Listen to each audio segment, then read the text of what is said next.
Olá, caros acadêmicos do terceiro Simpósio Internacional de Direito Atual. Meu nome é Paulo Arthur Germano Rigamonte e eu estou aqui para apresentar para vocês o artigo que eu escrevi junto com meu amigo Breno Henrique de Oliveira Rivas, cujo título é A Resiliência da Capacidade Contributiva como um Direito Fundamental frente a medidas de austeridade fiscal. A ideia de escrever esse artigo partiu de um outro artigo escrito e publicado na revista de Direito da FGV por João Ricardo Catarino e Maria Adozinda Teixeira. Esses autores fizeram uma análise empírica do memorando de Troika, que introduziu em Portugal severas modificações no imposto de renda, dentre elas redução dos gastos dedutíveis desse imposto e também o aumento de alíquotas para as pessoas mais pobres. E a conclusão a que chegaram os autores foi de que a capacidade contributiva frente a medidas e políticas de austeridade fiscal, que são medidas que buscam cortar gastos e aumentar tributos, ela sofre de uma certa volatilidade, uma certa liquidez e fraqueza. Portanto, seria preciso instrumentos capazes de conferir a capacidade contributiva, verdadeira capacidade de resiliência, ou seja, capacidade de resistir. Então, nossa proposta e nosso objetivo parte desse artigo no sentido de reconfigurar o princípio da capacidade contributiva como um direito fundamental individual. Então, a gente desloca a capacidade contributiva de um princípio norteador e limitador do poder de tributar para a senda de um direito fundamental individual. E por que nós fazemos isso? Fazemos isso porque cremos que dessa forma a gente consegue emprestar uma maior densidade normativa para a capacidade contributiva. Ora, se antes a capacidade contributiva era formada tão somente pela proteção do mínimo existencial e também pela vedação do confisco de outro lado, hoje, recebendo esse predicado de direito fundamental individual, ela certamente se reveste de mais uma viga de sustentação, que é a proibição do retrocesso. Mas, para qualificarmos a capacidade contributiva como um direito fundamental, a gente se socorre da lição de Ingo Sartre, no sentido de que os direitos fundamentais eles podem ser divididos em dois grandes grupos. De um lado, os direitos expressamente positivados na ordem jurídica, e de outro, aqueles não positivados. Os direitos expressamente positivados, eles ou podem estar presentes, visíveis no catálogo dos direitos fundamentais, e aí no caso seria o título 2 da Constituição Federal Brasileira, ou em outras partes do texto constitucional, ou seja, fora desse catálogo, ou ainda em tratados internacionais ratificados pelo Brasil, no caso. A capacidade contributiva, em específico, ela está localizada no artigo 145, parágrafo 1º da Constituição e pode ser considerada um direito fundamental fora do catálogo do título 2 da Constituição. O STF, inclusive, em julgamento da ADIM 9397, reconheceu que os limites ao poder de tributar são considerados direitos fundamentais individuais, expressamente previstos na Constituição Federal.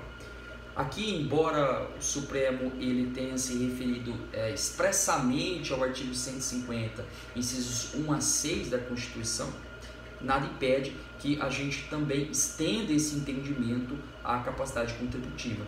E isso por duas razões.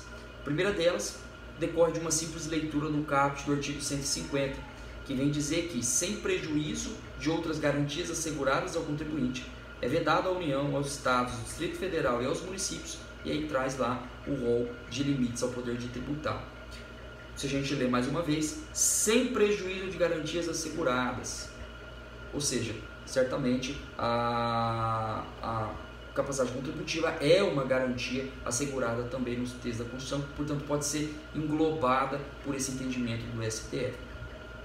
E a segunda razão é que a capacidade contributiva ela serve nada mais, nada menos do que uma chave de leitura da dignidade da pessoa humana, da liberdade e da igualdade, que são também direitos fundamentais.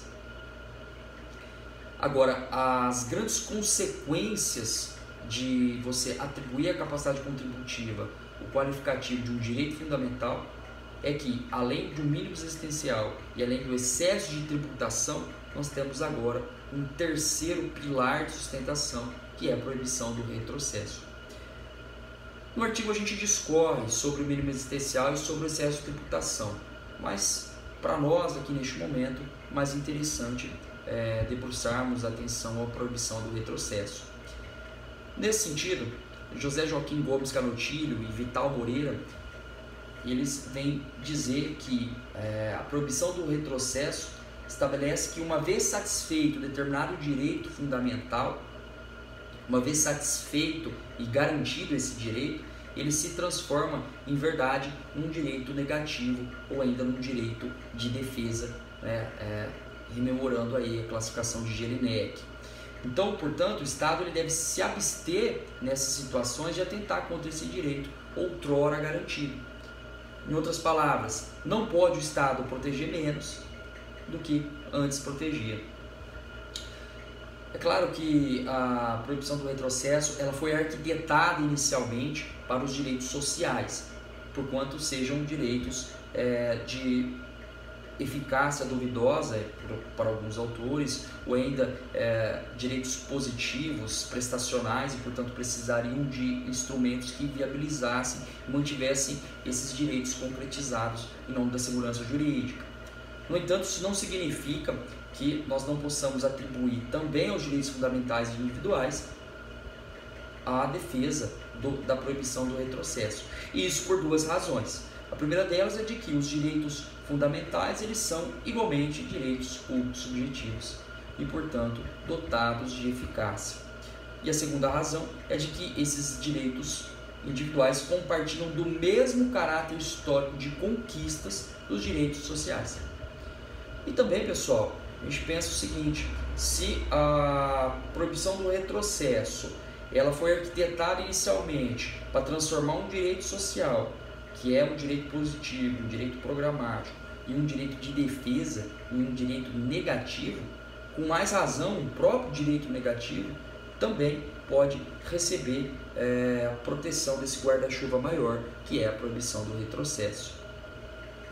Por fim, podemos então constatar que, em nome da proibição do retrocesso, o Estado ele não pode tributar aquilo que outrora era tido como intributável em virtude da capacidade contributiva.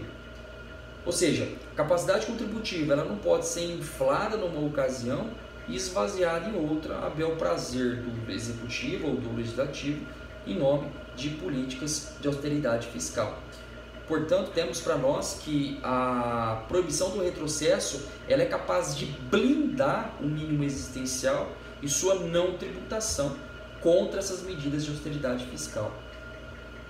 Por exemplo, retrocesso nas deduções que antes eram admitidas no imposto de renda, retrocesso na progressividade de alíquotas do imposto de renda, dentre outras medidas que expressamente reduzam a capacidade contributiva, são violações à proibição do retrocesso e, portanto, devem ser afastadas do ordenamento jurídico.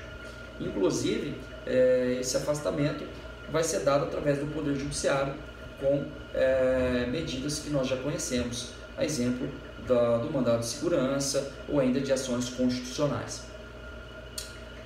Encerro por aqui, pessoal, e espero ter satisfeito, junto com meu amigo Breno Henrique, a proposta inicial de procurar no ordenamento jurídico, procurar na doutrina dos direitos fundamentais, instrumento capaz de conferir, de dar força e capacidade de resiliência à capacidade contributiva que tanto vem sendo reduzida e reduzida cada vez mais diante dessas políticas de austeridade fiscal.